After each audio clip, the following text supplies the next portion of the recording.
Story 1. There was an abandoned house at the end of Miller Road that everyone in town knew about. Nobody knew exactly who owned it anymore. The property records had been lost after a courthouse fire decades earlier, and the old Victorian structure sat alone behind a curtain of dead trees. Kids called it the widow's house. Adults simply avoided it. The stories were always the same. People claimed lights moved through the upstairs windows late at night. Others reported hearing footsteps on the porch, even though nobody had lived there. Since the 1970s, most locals dismissed the rumors. Most. In October of 2018, 3 friends decided to spend a night there. 22-year-old Ethan, his cousin Mark, and their friend Julia were amateur urban explorers. They filmed abandoned locations for a small YouTube channel. The house seemed perfect. Old, creepy, and supposedly haunted. They arrived just before sunset. The building looked worse than expected. The porch sagged dangerously. Several windows were shattered. Vines crawled up the walls like black veins. Still, they entered. The front door swung inward with almost no effort. Inside, dust coated every surface. Furniture remained exactly where former occupants had left it decades earlier. A rocking chair sat near the fireplace. A dining table remained fully set. Plates, silverware, even cloth napkins. It looked as if a family had simply stood up one evening and vanished. Julia found that strange. Very strange, because abandoned houses are usually stripped bare. This one wasn't. As they explored, Ethan filmed continuously. At 8:14 p.m., they reached the second floor. That's when things became unsettling. One bedroom contained dozens of photographs, hundreds actually.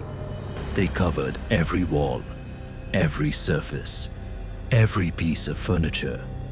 The photographs showed strangers, men, women, children, all staring directly into the camera.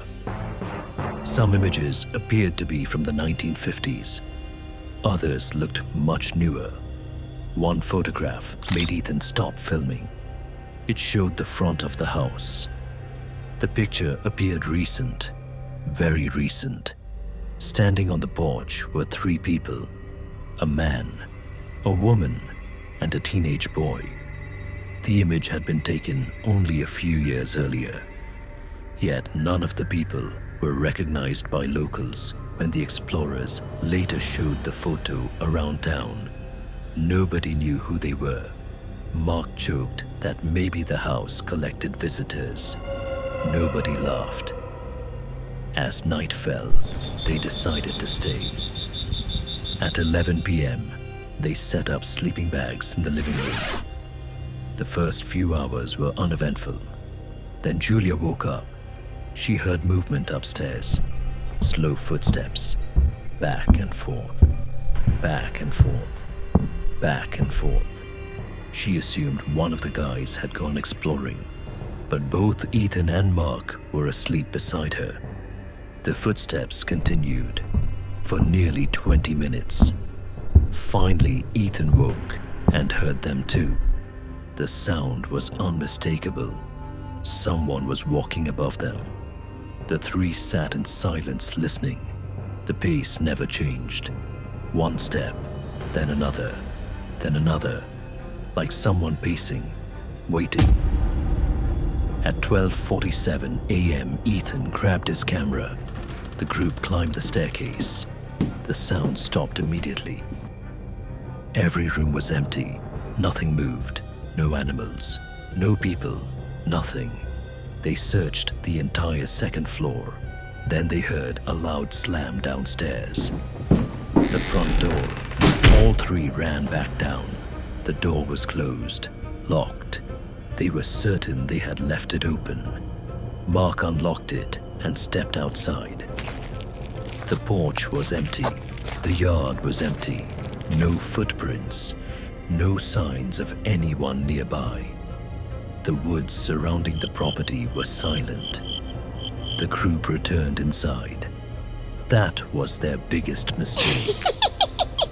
At approximately 1:30 a.m., Ethan reviewed footage on his camera. Most of it looked normal, until he reached the recording from upstairs. In the background of one clip, a figure appeared briefly in a doorway. The figure was tall, thin, completely motionless. None of them remembered seeing anyone there. The image lasted less than 2 seconds, then disappeared. Mark insisted it was a trick of lighting. Julia wasn't convinced.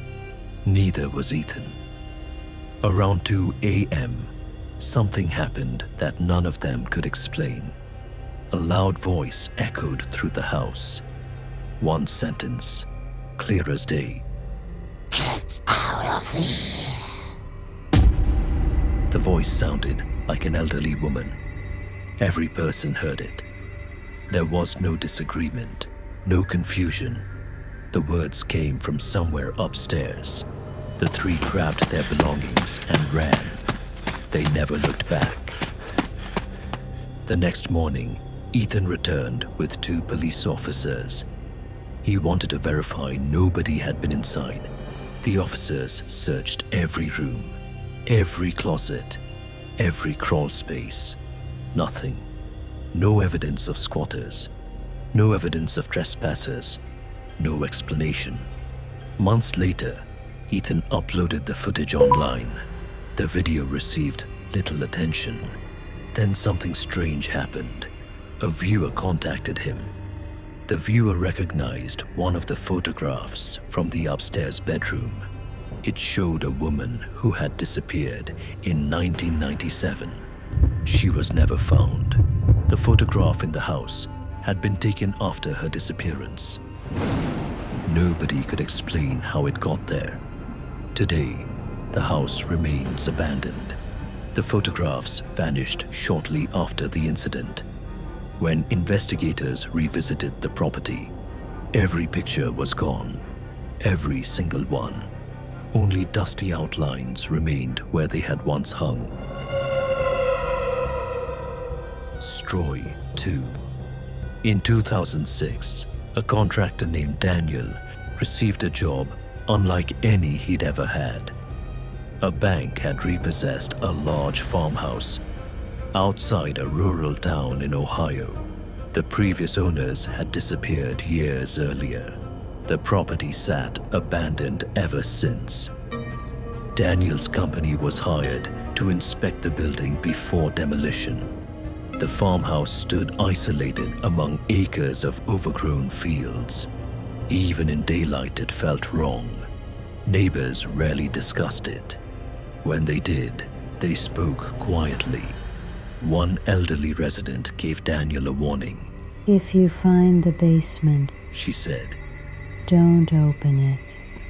Daniel laughed. He assumed she was joking. She wasn't. The farmhouse itself looked ordinary, dusty, rotting, neglected. The inspection proceeded normally until Daniel found a door beneath the staircase. The door led downward. A heavy chain secured it shut. Multiple padlocks reinforced the chain. That immediately caught his attention. Most abandoned homes don't have locked basements, especially not with 4 separate locks. Daniel photographed everything, then contacted the property manager. The manager instructed him to remove the locks and inspect below. Reluctantly, Daniel complied. It took nearly an hour. When the final lock came free, the door creaked open. A powerful odor drifted upward. Not decay, not mold, something else, something stale. The basement stairs descended into darkness. Daniel grabbed a flashlight. As he reached the bottom, he noticed writing covering the walls. Hundreds of messages, names, dates, short sentences. Most were scratched directly into concrete. The oldest dated back to 1962. The newest was from 1998. One sentence appeared repeatedly. "We heard them too." Again and again. "We heard them too. We heard them too. We heard them too." Daniel assumed teenagers had vandalized the space. Then he found a small room at the far end of the basement. The room contained no windows, no furniture, only a chair facing the wall, nothing else. Yet dozens of deep scratches covered the concrete behind it, as if someone had spent years clawing at the surface. The discovery unsettled him, but what happened next truly frightened him. While photographing the room, Daniel heard footsteps above. Heavy footsteps. Several people. He assumed other contractors had arrived, so he returned upstairs. Nobody was there. The house remained empty. Daniel searched outside. Nothing. No vehicles, no people, no sounds. He went back inside. The footsteps resumed immediately, directly overhead, slowly moving from room to room. He called out. No response. The sounds continued. After several minutes, they stopped. Daniel finished his inspection quickly and left. That evening, he reviewed photographs. One image made his blood run cold. In the small basement room, something stood behind the chair. A person, or something resembling one. The figure appeared blurred, almost transparent, yet undeniably human-shaped. Daniel returned the next day with co-workers. Together, they searched the basement again. This time, they found something hidden behind a loose section of wall. A collection of cassette tapes, 37 in total. Many were damaged. Several still worked. The recordings contained voices, dozens of voices. Most whispered. Some cried.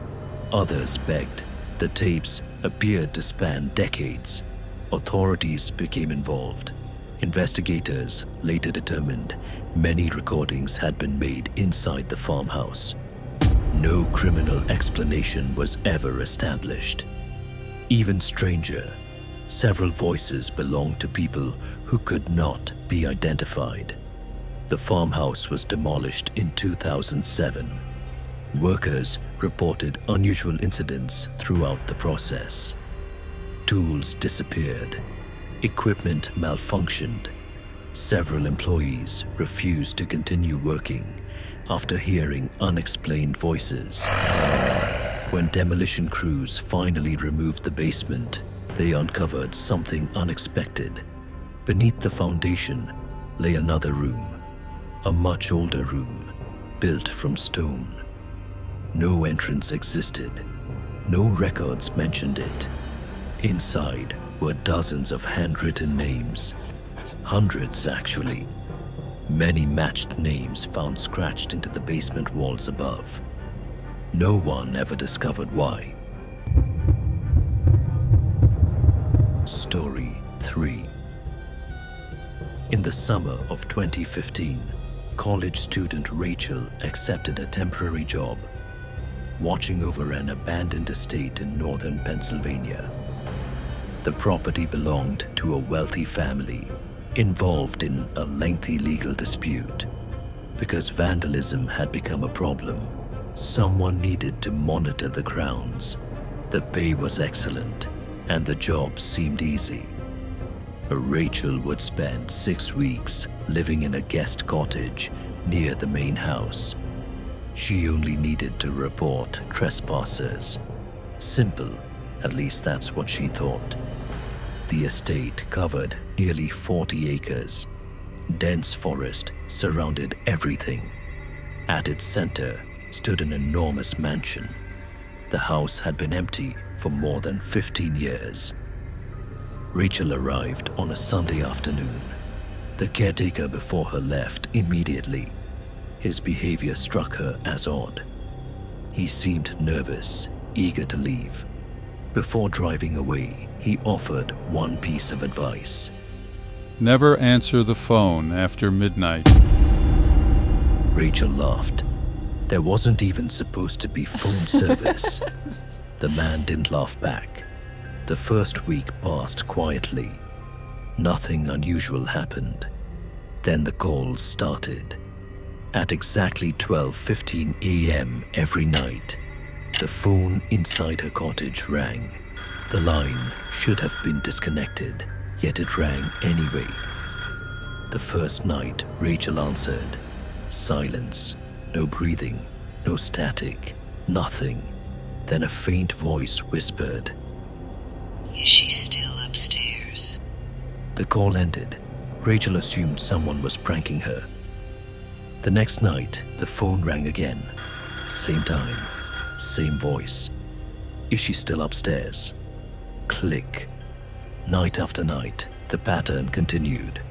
Rachel eventually stopped answering, but the calls kept coming. Then she noticed lights inside the mansion. Small lights. Moving lights. Like flashlights. At first, she suspected trespassers. She reported the activity. Property owners sent security personnel. They searched the mansion thoroughly. Nobody was found. Yet the lights continued appearing. Always after midnight. Always on the second floor. One evening, Rachel decided to investigate herself. She entered the mansion shortly after 11 p.m. The interior remained surprisingly intact. Dusty furniture filled every room. Paintings hung on walls. Family photographs covered tables. The atmosphere felt frozen in time.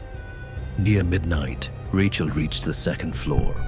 There, she discovered a locked bedroom. Unlike every other room, this door appeared newer, recently maintained. A brass key rested in the lock. Rachel hesitated, then opened it. The bedroom was immaculate, perfectly clean. No dust, no cobwebs, no signs of neglect. Fresh flowers sat on a bedside table. Rachel immediately left. Someone had clearly been using the room. She contacted the property owners the following morning. They denied any knowledge. No one should have had access. Security inspected the bedroom. By then, it looked completely different. Dust covered everything. The flowers were gone. The room appeared abandoned.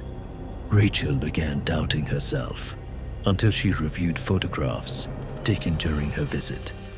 The images showed exactly what she'd seen. Fresh flowers, clean sheets, a recently occupied room. Nobody could explain the discrepancy. The situation worsened during her final 2 weeks. Footsteps echoed outside the cottage every night. Someone circled the building repeatedly. Whenever Rachel looked outside, nobody was there. Then came the knocking. 3 knocks. Every night. Exactly 3:03 a.m. Always on the front door. Rachel never opened it. One night, curiosity overwhelmed fear. After hearing the knocks, she immediately swung open the door. Nobody stood there, but muddy footprints covered the porch. The footprints led toward the mansion. Rachel followed them with a flashlight. The trail ended at the mansion's front entrance and stopped, as if whoever made them had vanished inside. The front door was locked. Still, Rachel entered. she followed faint sounds coming from upstairs. Soft movement, a woman's voice, whispering. At the end of a hallway stood the same bedroom. This time, the door was open. Inside sat an elderly woman, rocking slowly in a chair. Rachel froze. The woman stared directly at her. Neither spoke. For several seconds, they simply looked at one another. Then Rachel blinked. The chair was empty, the room abandoned, covered in dust. Rachel ran. The next morning, she packed her belongings. She quit immediately. Years later, researchers investigating the estate uncovered old family records. One discovery stood out. A woman had reportedly lived in the upstairs bedroom until her death. Family members claimed she refused to leave the room, even after the mansion was abandoned. Her personal diary contained repeated references to late-night phone calls asking the same question. Is she still upstairs? Nobody knows who she was. Nobody knows who made the calls. And according to current caretakers, the phone in the guest cottage still rings every night at 12:15 a.m. When answered, a faint voice asks a single question. Is she still upstairs? Then the line goes dead. Some abandoned houses are empty. Others may be waiting for someone to come back.